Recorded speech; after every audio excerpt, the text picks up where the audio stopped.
Let's try and unpack that Ghana-Uruguay match. The tears, the twists, the Cavani punching the VAR machine. First of all, let's go back to the start, though, because it was only 19 minutes in that Ghana, with all that narrative baggage of Suarez and the penalty, etc., from 2010, had the perfect chance for their revenge. The big talking point of the early part of the game, of course, the penalty coming from a goalkeeping mistake. Sergio Rochette should have never spilled that ball, and then should have never dived in. He wasn't getting anywhere near that. We saw the pace, the explosion of pace from Mohamed Kudus, who evidently fooled the goalkeeper. And at that stage, I think everyone's thinking to 2010. Right. And then, but you look at what was happening on the pitch. Right. Luis Suarez was constantly in referee's ears. The Uruguay players did what we expected them to do.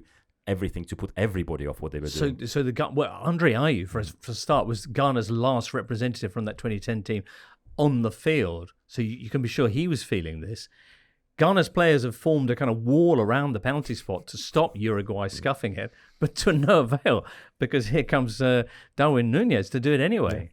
Yeah. It was the whole incident around that went pretty much to script, I believe, apart from the penalty miss, perhaps. Right. How bad a penalty was it? It was a very nervous penalty.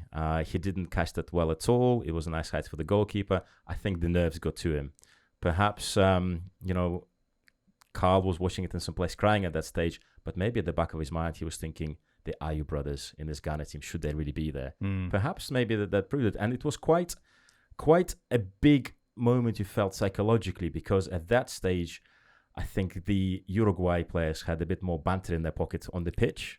They needed to win, and they were, at this point, the only team in the World Cup yet to score a single goal in the tournament. But it was a very different Uruguay that took to the field for this game, because it had your favourite player in the whole wide world, De Arrascaeta.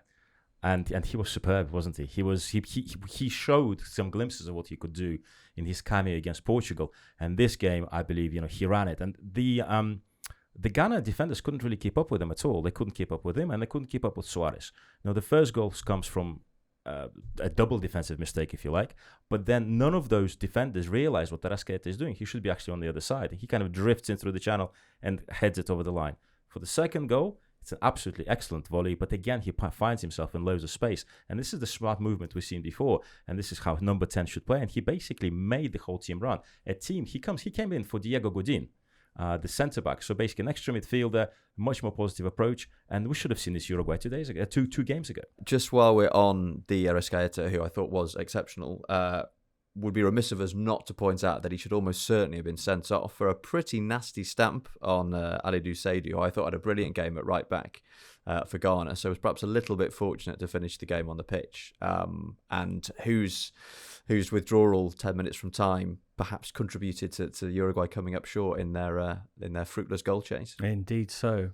Ghana, by the way, conceding those 2 goals in the space of just 6 minutes, which has been a bit of a theme for them. They conceded 2 in 2 minutes against Portugal, 2 in 3 minutes against South Korea, and then these ones here, something for them to think about while they await their next tournament appearance. Second half then, Uruguay 2-0 up, and feeling apparently so comfortable that manager Diego Alonso decides to take off De Arrascaeta and pretty much and Suarez and everybody who might be a goal threat. I was somewhat struck by the sort of Uruguay approach in the second half, because surely they know the halftime score from the stadium. South Korea only need 1 goal.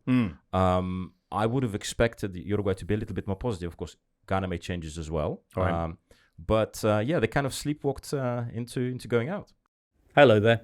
If you've enjoyed this video, why not subscribe to this channel? And if you'd like more Totally Football Show content, then just search for us on Apple, Spotify, or wherever you get your podcasts. Not an Athletic subscriber yet? Then just head to theathletic.com/totally to find out our latest entry offer.